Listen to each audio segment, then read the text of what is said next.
માર્કેટમાં છે ને ઘણા મીથ ચાલે છે કે આપણા બિઝનેસનો લોગો બનાવી દીધો એટલે બ્રાન્ડ આઈડેન્ટિટી બની ગઈ, બ્રાન્ડ ક્રિએટ થઈ ગઈ, બ્રાન્ડ બિલ્ડિંગ થઈ ગઈ.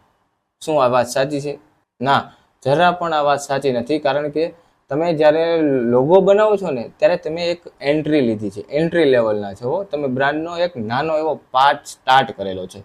ખાલી લોગોથી જો બ્રાન્ડ બિલ્ડઅપ થતી હોય તો અત્યારે બધા બિઝનેસ તમને ખબર છે, લોકો સૌથી પહેલા લોગો જ બનાવે. તો બ્રાન્ડ બિલ્ડિંગ એવી રીતે નથી થતી. બ્રાન્ડ બિલ્ડિંગ માટે એક સ્ટ્રોંગ સ્ટોરી હોવી જોઈએ, ક્લિયર મેસેજ હોવો જોઈએ, કન્સિસ્ટન્ટ એક્સપિરિયન્સ થવો જોઈએ લોકોને કે તમારી બ્રાન્ડ એને કઈ રીતે હેલ્પફુલ છે, કઈ રીતે એનો યુઝ કરી શકે છે, એને શું બેનિફિટ મળે છે. આ બધી જ વસ્તુ જ્યારે મિક્સઅપ થાય ને ત્યારે બ્રાન્ડ બિલ્ડિંગનો એક સ્ટેપ આગળ વધતું હોય છે. તમને એક્ઝામ્પલ તરીકે વાત કરું તો એપલનો ક્લિયર મેસેજ છે લાઈફસ્ટાઈલ. એની સ્ટ્રોંગ સ્ટોરી છે. ખ્યાલ છે તમને લોકોને?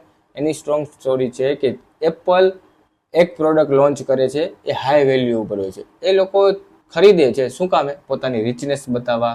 મારી પાસે પણ એપલની પ્રોડક્ટ છે, હું એપલની પ્રોડક્ટ યુઝ કરું છું, એટલે એના ગ્રુપ સર્કલમાં એની રિચનેસ જળવાય. સેકન્ડ છે કે એની લાઈફસ્ટાઈલ. એપલનો ક્લિયર મેસેજ છે કે તમે લાઈફસ્ટાઈલને રીચ બનાવવા માંગતા હો તો અમારી પ્રોડક્ટનો યુઝ કરો. થર્ડ કે તમે એને કેટલું કન્સિસ્ટન્ટ રાખી શકો છો.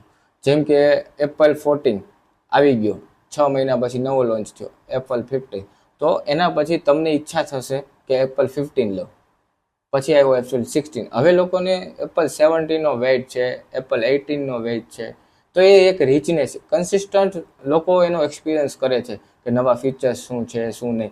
એટલે આ એક એક્ઝામ્પલ હતું કે તમારી પણ બિઝનેસની બ્રાન્ડ બનાવવી હોય તો આ રીતના મેસેજ ક્લિયર હોવા જોઈએ, તમારી સ્ટ્રોંગ સ્ટોરી હોવી જોઈએ, તમારી પ્રોડક્ટનો લોકો કન્સિસ્ટન્ટ એક્સપિરિયન્સ કરવા જોઈએ.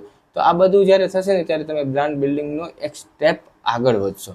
જો તમારે પણ આવી રીતે તમારા બિઝનેસ કે પ્રોડક્ટનું બ્રાન્ડ બિલ્ડિંગ કરવું હોય તો તમે મને ડીએમ કરી શકો છો. અવશ્ય આપણે એક વખત મીટિંગ કરશું, 1-to-1 કોલ કરશું. જ્યાં પણ તમને મારી જરૂર હશે ત્યાં હું તમને હેલ્પ કરીશ. પણ એક સ્ટ્રોંગ બ્રાન્ડ બનાવવા માટે હું રેડી છું, તો તમે પણ રેડી હો તો મને ડીએમ કરો, મને ફોલો કરો.